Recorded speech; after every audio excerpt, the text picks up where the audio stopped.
Hello, pre-algebra. Today we're learning about 5.5 slope applications. So real quick, let's do a review over slope. So slope is our variable m. Typically, when we have a graph, it stands for rise over run. So the y values over the x values. How high am I going or how low? And then how far to the left or to the right am I going? And we leave it as a fraction simplified. Yesterday we learned slope formula, which is m equals y2 minus y1 over x2 minus x1. And remember, those are for 2 points. So our points, one would be x, and the other would be y. So our first point would be x1, y1, and our second point is x2, y2. And we could use those values by labeling them. Well, what is our first point? X and y. What is our second point? X and y. And we could plug them into this equation. The y is on top because that's our rise. Y values stand for the rise, and x values stand for the run. So another way to find slope when we don't have a graph. So today we're going to be applying those with word problems and pictures. So for number 1, the table below shows the high temperatures in degrees Fahrenheit of a city during the first part of June. So it gives us the date in June. On the 1st of June, the temperature, the high, was 72 degrees. On the 6th, it was 76. On the 8th, 84. And on the 14th, 86. So for part A, find the rate of change in high temperature between June 1st and June 6th. So a table, and we've got two values, are just like two variables. We could call our date our x's and the temperature our y's. So we want to find the rate of change of the high temperatures between the 1st and the 6th. So really, we only care about these two columns, these 2 points, if you will.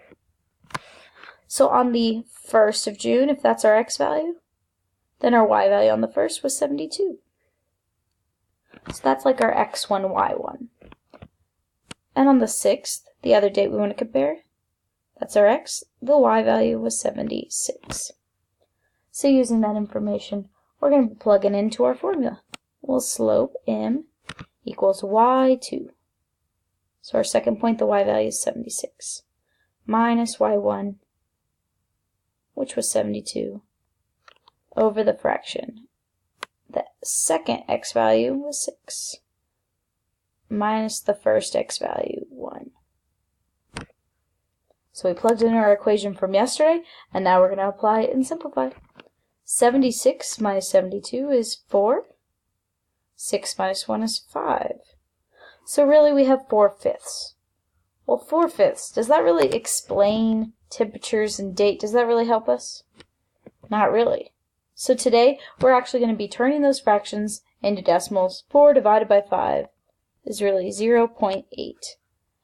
And since we're talking about temperature on top, we're talking about 0.8 degrees. And we're talking about per day. So degrees per day. The degrees are what's on top, that's our temperature, and on bottom we have our date or days. So we'll do it again. On part B, find the rate of change in high temperature between the 6th and the 8th. So this time, we're going to be looking at the 2nd and 3rd columns, or points. So for our slope, well, our y value, our y2, in this case is going to be 84. And our y1 is going to be 76. So we have 84 minus 76. And on bottom, our x2 is 8. And our y1, let me rephrase that, x1 is 6. Because we do the y's on top, x is on bottom. Well, 84 minus 76 is 8. 8 minus 6 is 2. So really, when we simplify that fraction, we get 8 divided by 2, or 4. And again, we're still talking about the same thing. We're talking about 4 degrees was on top of our fraction. A fraction means per, and we're talking about days on bottom. So 4 degrees per day was the answer for number B. Okay, part C. During which of these time intervals did the temperature rise faster? So which one had the bigger increase in degrees per day? Well, did it happen between the 1st and the 6th, or the 6th and the 8th? You got it. Faster between, so B/N stands for between 6th and 8th. It had the bigger increase. 4 was the bigger degrees. It had more degrees per day for the increase. So it was faster between the 6th and the 8th. So today we're going to be using that slope formula to help us interpret data partially. So for number 2, Josh started a diet and decided to record his weight every other week. Find the rate of change from week 0 to 2. So we're starting with the first 2 columns. Again, the first column is going to be our x's, the second one our y's. So the weeks is our x, and the weight is our y. So our formula says m equals, well, our second y value would be the second column y, which would be 219. And we subtract our first y value, 224.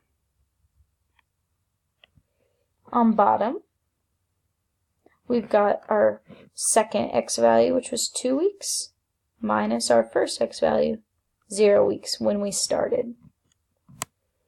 Well, 219 minus 224 is -5, and 2 minus 0 is 2. So -5 divided by 2 is -2.5. And what are we talking about? Well, the y values are the pounds, and the x values are the weeks. So pound per week. So -2.5 lost 2.5 pounds per week. Okay, so part B, find the rate of change from weeks 2 to 4. Same thing, now we're looking at the second and third column. So our second y value is 221. Our first one is 219. Our second x value is 4, and our first x value is 2. So when we plug them in, 221 minus 219 is 2. 4 minus 2 is 2. Anything divided by itself is 1. And again, we're talking about pounds per week. So 1 pound per week. And since it's positive, it was a gain, which we can see the pounds went up from weeks 2 to 4. We gained 2 pounds, or 1 pound per week. Okay, part C, same thing. This time we're doing weeks 4 through 6.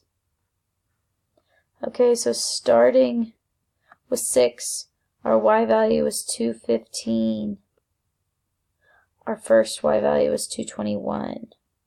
So 215 minus 221. On bottom, we've got 6 for our second x value minus 4. So 215 minus 221, -6. 6 minus 4 is 2. -6 divided by 2 is -3 pounds per week. So negative, because we lost 3 pounds per week. Okay, almost done. Very last one, last 2 sections, between week 6 and 8. If we're finding the rate of change, m equals our pounds, 215 is our second y value, minus our first y value, 215. So that right there, the weight didn't change between week 6 and week 8.